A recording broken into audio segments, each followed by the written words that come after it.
नमस्कार दोस्तों, ब्लडी सत्य के आज के इस एपिसोड में मैं आप सभी लोगों के सामने एक ऐसी घटना की कहानी लेकर आ गया हूं जो अपने आप में इतनी ज़्यादा डरा देने वाली है कि जिस घटना को सुनने के बाद आप इतने ज़्यादा घबरा सकते हैं कि आपके घर में अगर कोई छोटे बच्चे होंगे ना, तो आप बच्चों को कहीं पे भी बिल्कुल भी अकेले जाने नहीं देंगे।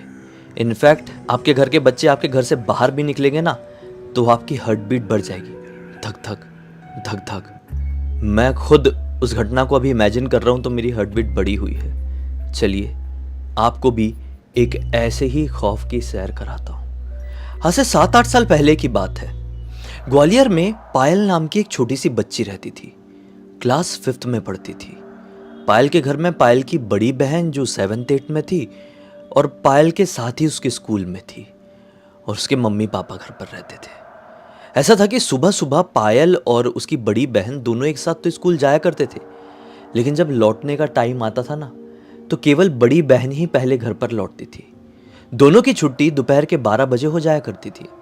मैक्सिमम 12:15 बजे तक पायल की बड़ी बहन घर पर पहुंच जाया करती थी, लेकिन पायल नहीं। दरअसल पायल ना नेचर से कुछ ऐसी थी कि उसको दोस्त बनाना काफ़ी ज़्यादा पसंद था, काफ़ी ज़्यादा फ्रैंक नेचर की थी। दोस्तों के बीच में टाइम स्पेंड करना इसको बहुत ज़्यादा अच्छा लगता था। इसी वजह से जब स्कूल से छुट्टी होती थी तो इसके फ्रेंड सर्कल के लोग 15-20 मिनट आधे घंटे तक इंतज़ार करते थे कि स्कूल पूरा खाली हो जाए, टीचर्स, प्रिंसिपल, प्यून्स सारे बच्चे चले जाएं और हम स्कूल में बढ़िया खेले, 1-2 घंटे खेले और घर को लौटे। अब पायल के घर वाले भी इतनी चिंता नहीं करते थे क्योंकि पायल का घर स्कूल से इतना ज़्यादा दूर नहीं था, और ये वाला रूटीन पायल ने बहुत पहले से बना कर रखी थी कि अपने दोस्तों के साथ छुट्टी होने के बाद खेलती है। तो घर वाले भी ये सोचते थे कि यार बच्ची है, अभी नहीं खेलेगी तो कब खेलेगी, शाम के टाइम तो वैसे भी ये पढ़ती रहती है, इतने ही टाइम खेलती है, खेल लेने देते हैं। ऐसी एक दिन की बात है भाई। पायल ना अपने दोस्तों के साथ खेल रही है, स्कूल में छुट्टी होने के बाद मस्त से खेल रही है, और खेलते खेलते कब 2 बज गए पता ही नहीं चला।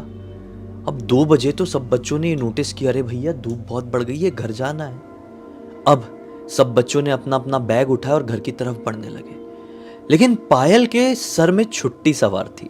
छुट्टी मतलब ये आज सैटरडे का दिन था, और बच्चों को या फिर ऑफिस वालों की भी बात कर ले, सैटरडे का दिन बड़ा पसंद होता है क्योंकि अगले दिन संडे होता है, संडे के दिन छुट्टी होती है। तो एक सैटरडे को ना एक अलग ही तरीके से लोग सेलिब्रेट करने की कोशिश करते हैं। तो आज पायल ने भी कुछ वैसे ही सोची। पायल ने सोची आज सीधे सीधे घर नहीं जाती हूँ, बल्कि एक दूसरे रास्ते से घर जाती हूँ। ये दूसरा रास्ता ना उसके स्कूल के पीछे की तरफ से होते हुए जाता था, और ये मेन रोड वाला रास्ता था ही नहीं। ये कच्ची सी सड़क थी और आउटर सा इलाका ये लगता था। यहाँ पे ढेर सारे पेड़ थे और ऐसा ना हल्का छोटा सा जंगल टाइप का माहौल था। यहाँ पे पेड़ की बात करें तो इमली के पेड़ बहुत ज़्यादा थे। तो पायल के दिमाग में यही आया कि मैं इस रास्ते से जाती हूँ और थोड़ी इमली तोड़ के मस्त घर लेकर जाऊंगी और खाऊंगी, कल संडे का दिन है, कल भी खाऊंगी। तो वह इस रास्ते की तरफ होली।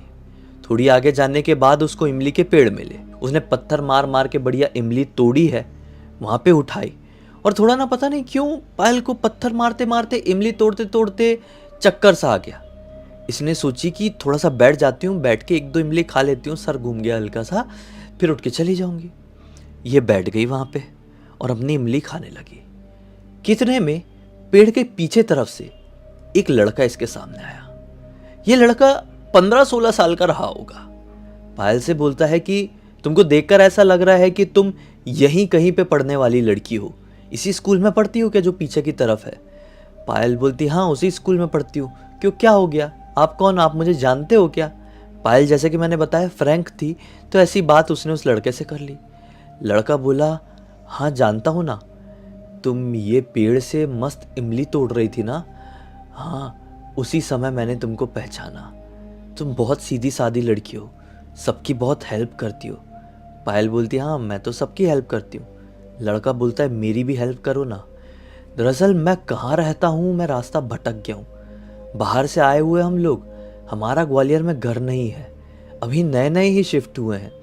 मैं यहाँ पर थोड़ा मार्केट की तरफ आया हुआ था, फिर रास्ता भटक गया। अब घर कैसे जाऊँ कुछ समझ में नहीं आ रहा है। तो पायल बोलती है कि ठीक है, अगर ऐसी बात है तो मैं आपको आपके घर तक छोड़ दूंगी, लेकिन आपका घर है कहाँ, ये तो कुछ आइडिया तो बताओ। मैं ये पूरा एरिया घूमी हुई हूँ, मुझे सब मालूम है पूरे ग्वालियर के बारे में, अपने पापा के साथ बहुत घूमी हूँ मैंने।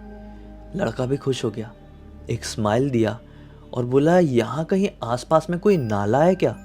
नाले के किनारे में ही रहता हूँ मैं। इसने बोली, नाला? हाँ नाला तो है। अच्छा वहाँ पे रहते हो? ठीक है, मैं आपको ले चलती हूँ, चलो। अब ये लोग जाने लगे, पायल आगे आगे, लड़का पीछे पीछे। बीच बीच में लड़का पायल से कई सवाल भी करता, तुम कहाँ पर रहती हो, कौन सी क्लास में पढ़ती हो, पापा क्या करते हैं, घर पे कौन कौन है, दुनिया भर की बातें। घर पे कोई पूजा करता है कि नहीं, घर पे कितने भगवान हैं, ऐसी ऐसी बातें भी कर रहा है। ऐसी बातें करते करते ना ये लोग एक ऐसे रास्ते में पहुंच गए जो कि और भी ज़्यादा सुनसान था। अब ना ही यहाँ पे एक जानवर दिखाई दे रहा था और ना ही कोई इंसान। ऐसी गली कूचा टाइप का इलाका था, कचरा वचरा पड़ा हुआ था चारों तरफ, ऊपर से तपती हुई धूप। पता नहीं क्यों पायल के मन में ना एक अजीब सा डर सा आया। उसको ऐसा लगा कि नहीं यार, मुझे आगे नहीं जाना चाहिए, मुझे घर चले जाना चाहिए। वो बोली कि भैया आप यहाँ से ना ऐसे ऐसे चले जाना, मैं अपने घर जा रही हूँ, मुझे ना बहुत नींद आ रही है। ऐसा बोल के पायल दौड़ते दौड़ते अपने घर की तरफ उली। तुरंत घर पहुंची, भागते भागते घर पहुंची। मम्मी ने देखी भी, बोली कि क्या हो गया पायल, ऐसी भागते भागते क्यों आ रही है? तो उसने अपनी मम्मी को कुछ नहीं बताई, डायरेक्ट मुँह हाथ धोई और खाना खा के अंदर सोने के लिए चली गई। घर पे कुछ भी नहीं बताई है। उसी रात को पायल अपने कमरे में सो रही थी अपनी बहन के साथ, मम्मी पापा अलग कमरे में सोते थे। अचानक से पायल रात के 2 बजे के आसपास जागती है और जोर से चीखती है, बहुत जोर से। दूसरे कमरे में सो रहे मम्मी पापा और इस कमरे में सो रही उसकी बड़ी बहन, सब घबरा गए। पायल पायल क्या हो गया, इतनी जोर से क्यों चीखी? तो पायल रोते हुए बोलती है, वो लड़का यहाँ पे भी खड़ा है, वो लड़का यहाँ पे भी आ गया। मम्मी पापा दीदी सब कंफ्यूज, पायल किस लड़के की बात कर रही है? पायल बहुत जोर जोर से रोने लगी। क्लास 5th में तो पढ़ती थी, बच्ची को कितनी समझ होगी और वो कितना डर को काबू कर लेगी। किसी को कुछ समझ में नहीं आया और उसके माइंड में ज़्यादा प्रेशर डालने की कोशिश भी नहीं की। जैसे तैसे करके उसकी मम्मी ने उसको ठोक के सुला दी। अब आया सुबह का वक्त। आज तो संडे का दिन था, पापा भी कहीं नहीं गए, बड़ी दीदी भी कहीं नहीं गई, सब लोग घर पर हैं। नाश्ता करते करते मम्मी ने पायल से सवाल कर ली कि बेटा तू ऐसे क्यों रो रही थी, क्या हो गया था पिछली रात को? तो पायल ने मम्मी को पूरी बात बताई और बात ये थी कि मम्मी वो एक लड़का मिला था, मैं उसको छोड़ने के लिए ऐसे जा रही थी और फिर रात में जब मैं पानी पीने के लिए उठी तो वही लड़का मुझे दरवाजे के पास खड़ा हुआ दिखाई दिया। तो मैं बहुत ज़ोर से डर गई कि वो लड़का घर तरफ कैसे आ गया हमारे, उसको हमारे घर के बारे में कैसे मालूम। जब मैं उसके साथ गली में चल रही थी ना तो उसको देख के मुझे डर सा लगा था और वही वाला डर मुझे फिर से पिछली रात को भी महसूस हुआ। तो मम्मी और पापा ने इसको बहुत डांटे कि तू क्यों किसी भी स्ट्रेंजर के साथ ऐसे चले गई थी, ऐसे लोग सही नहीं होते हैं। कोई 15-16 साल का लड़का है, उसको अपना घर नहीं मालूम, ये कैसे हो सकता है? ऐसे ना बच्चों को उठा लेते हैं, तुझे भी उठा के कहीं ले जा लेते हमसे दूर, तो कैसे करते? आज के बाद किसी भी स्ट्रेंजर से बिल्कुल भी बात मत करना। कोई भी स्ट्रेंजर कहीं पे भी ऐसे अकेले जाने को बोले, किसी भी कंडीशन में बोले, चाहे हमारा नाम लेके क्यों ना बोले, नहीं जाना मतलब नहीं जाना। पायल भी समझ गई और उसके दिमाग में ये उसके मम्मी पापा ने डाल दी है। और पायल के दिमाग में भी अपने आप आ गया कि वो लड़के को देख के मुझे दिन में बहुत डर लगा था, इसलिए शायद एक वहम जैसा हुआ मुझे रात में। मैंने जब आँख खोली तो उसी लड़के का मुझे चेहरा दिखाई दिया। पायल समझी ये वहम है। अब ये वाली रात कट गई। फिर अगले दिन से पायल को हर समय वो लड़का दिखाई देने लगा। कभी अपने क्लासरूम में दिखाई देता एंटर करता हुआ, तो कभी पायल लंच टाइम में प्लेग्राउंड में खेल रही होती तो दिखाई देता, कभी प्यून की शक्ल में दिखाई देता। ऐसे ही अगले 4-5 दिन बीत गए थे। टीचर बोर्ड में पूरी क्लास को पढ़ा रही थी, पायल भी अपनी कॉपी में नोट करती जा रही थी और अचानक से पायल को ऐसी करके आवाज़ सुनाई दी। पायल ने जैसे उस आवाज़ की तरफ देखी तो क्या पाई कि ब्लैक बोर्ड में, लिटरली ब्लैक बोर्ड में उस लड़के की शक्ल दिखाई दी। पायल बहुत जोर से चीखी। अब सब बच्चे डर गए कि क्या हो गया पायल को। टीचर भी डर गई और पायल फिर से रोने लगी। पायल को घर छोड़कर आया गया। अब मम्मी पापा को चिंता हो गई कि पायल को आखिर हो क्या रहा है, बिना मतलब के इतना क्यों डर रही है, इसको 1-2 दिन स्कूल नहीं जाने देते। पायल 1-2 दिन तक स्कूल नहीं गई और चीज़ें हो गई नॉर्मल। अब पायल को कोई दिखाई नहीं दे रहा है क्योंकि घर पे खाली टाइम मिल ही नहीं रहा था। घर पे मम्मी पूरे टाइम बात कर रही है, उसके पापा उसके साथ अच्छा मतलब गेम खेल रहे हैं, ये सब कर रहे हैं। तो ना वो ये चीज़ से अपना ध्यान भटका दी। लेकिन ऐसे ही करके 2-3 दिन बीते हैं।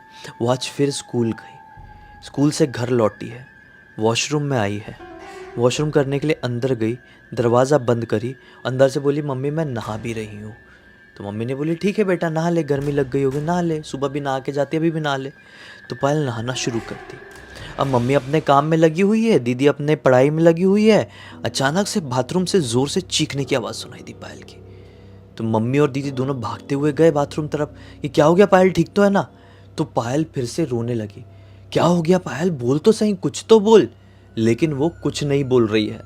अब मम्मी ने दरवाज़ा ठोकना शुरू की। मम्मी की हार्ट बीट बढ़ गई, डर गई मम्मी। तो पायल बोलती मम्मी देखो ना, वो लड़का जो उस दिन मुझे दिखाई दिया था, जो हर जगह दिखाई दे रहा था, 2 दिन से कहीं नहीं दिखा था, आज फिर से यहीं पे आके खड़ा है, बिल्कुल दरवाजे के पास आकर खड़ा है। मम्मी मैं बाहर कैसे निकलूं, वो मुझे मार देगा, मम्मी प्लीज मुझे बचाओ, मुझे बहुत अजीब तरीके से देखकर हंस रहा है वो। अब मम्मी जैसे ये बात सुनी तो मम्मी बहुत जोर से डर गई और साथ ही साथ उसकी दीदी भी, कि बाथरूम के अंदर ऐसे कैसे घुस गया। हमारे सामने पायल तो अकेली बाथरूम में गई है, बाथरूम में कहीं से आने का भी कोई दरवाज़ा नहीं है, तो उसे कोई फिर से दिखाई दे रहा है या कोई सचमुच में अंदर में घुस गया है, कुछ समझ में नहीं आ रहा है। अब मम्मी ने क्या बोली, पायल बेटा तू ज़्यादा सोच मत, अगर वो लड़का तुझे सामने दिखाई दे रहा है तो उसको धक्का मार और दरवाज़ा खोल के तुरंत बाहर आ। पायल रोते रोते पता नहीं क्या कि अंदर क्या नहीं, एक बाल्टी गिरने की आवाज़ आई है ज़ोर से। शायद पायल ने बाल्टी उठा के उस तरफ मारी जिस तरफ उसको वो लड़का दिखाई दे रहा था, और भाग के उसने अपना दरवाज़ा खोली। दरवाज़ा खोल के अंदर से वो कपड़े अपने पहन ली थी नहाने के बाद, उसके बाद ही रो रही थी, सब कुछ हुआ था।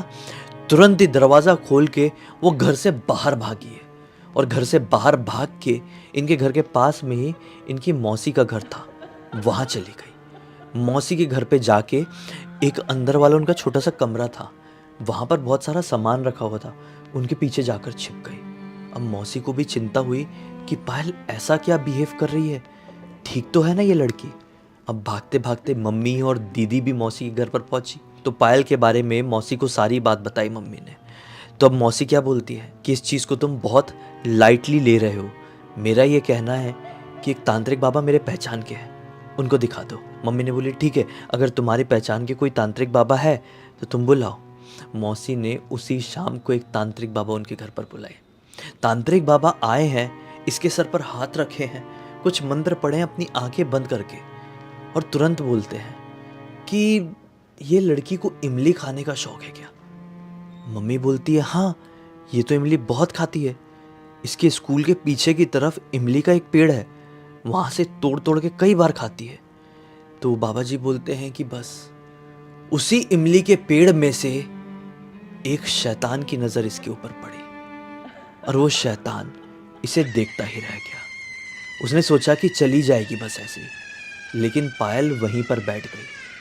पेड़ के नीचे बैठने से ही शैतान को ऐसा लगा कि वो भी इसको अपने पास बुलाना चाह रही है। वो शैतान किसी का रूप बदल के इसके पास आया और इसको अपने साथ ले जाने की कोशिश किया। वो इसको कहीं शायद मारने के लिए लेके जा रहा था, और वो अपनी दुनिया में इसको उसके बाद लेकर जाता। अच्छा हुआ तुम्हारी लड़की उससे बच के भागी ना। इसकी मम्मी बोलती है बाबा जी आप सारी बातें A to Z सच बता रहे हैं। बाबा वो लड़का इसके बाद कई बार पायल को दिखाई दिया है, क्या वो घर तक आ गया है। बाबा जी बोलते हैं बिल्कुल घर तक आ गया है, और अभी भी आसपास ही था, मुझे आया हुआ देखा तो घर के बाहर निकल कर खड़ा हुआ है, तुम्हारे घर की दहलीज में खड़ा है। इसलिए मैं धीरे धीरे बोल रहा हूँ कि मेरी बातों को वो सुन ना ले, हो सकता है वो समझ गया होगा कि हमको सब कुछ पता चल गया। एक काम करते हैं, मैं तुम्हारे घर को रक्षा कवच से बांध देता हूँ, तुम्हारी लड़की को आने वाले 10 दिन तक घर से बाहर मत निकलने देना। अगर बच्ची घर से बाहर निकली 10 दिन से पहले तो वो जो भी है शैतान लड़का जो भी कह लो, वो बच्ची के पास फिर से आ जाएगा और फिर से इस बार रूप बदल के आएगा और तुम्हारी बच्ची नहीं पहचान पाएगी। और इस बार आएगा तो तुम अपनी बच्ची को कितना भी समझा लो, वो तुम्हारी बच्ची को वश में कर लेगा। और जानते हो ना वशीकरण कितना खतरनाक होता है, कि एक बार तुम्हारी बच्ची किसी के भी वशीकरण में फंस गई तो उसे बाहर निकालना इतना ज़्यादा मुश्किल हो जाएगा कि तुम सोच भी नहीं पाओगे। फिर तुम्हारी बच्ची तुम्हें तुम्हारी जैसी लगेगी भी नहीं, उसके साथ शैतान कुछ ऐसा ऐसा कर देगा। ये सुनकर मम्मी और भी ज़्यादा घबरा गई। बस फिर क्या था, बाबा जी को तुरंत बोला गया कि आप भैया घर बांधो, जो भी आप रक्षा कवच से जो भी कर रहे हो करो। बाबा जी ने बिल्कुल वही किए। 3-4 घंटे की पूजा के साथ इसको एक रक्षा सूत्र भी बांधे और बोले कि ठीक 10 दिन बाद घर के बाहर निकल के जो सबसे नज़दीकी कुआं होगा वहाँ पर इसका विसर्जन कर देना। इसके विसर्जन के साथ ही वो शैतानी शक्ति भी कुएं में चली जाएगी। बस फिर ऐसे ही हुआ भाई, ऐसे ही किया गया और फाइनली पायल से वो नेगेटिव एंटिटी, वो शैतान या फिर वो लड़का, जो कहना है कह लो, वो दूर हुआ। आज इस घटना को 7 से 8 साल बीत गए हैं, लेकिन आज भी इस घटना की जो यादें हैं पायल के जहन में कुछ इस कदर से ताज़ा है कि ऐसा डर लगा रहता है कि पायल को उस बारे में ना ही डिस्कस करना पसंद है, ना ही उन दिनों के बारे में बिल्कुल भी कुछ याद करना पसंद है। इस पूरी घटना की जानकारी मुझे किसी और ने नहीं बल्कि पायल की कजिन सिस्टर कनिका ने इंस्टाग्राम पर लिख कर भेजी। कनिका भी ग्वालियर में ही रहती है और उसने सोची कि पायल के साथ जो कुछ भी हुआ वो पब्लिक प्लेटफॉर्म में आना चाहिए और वो सबको पता चलना चाहिए, ताकि सभी बच्चे इस घटना से सीख सके।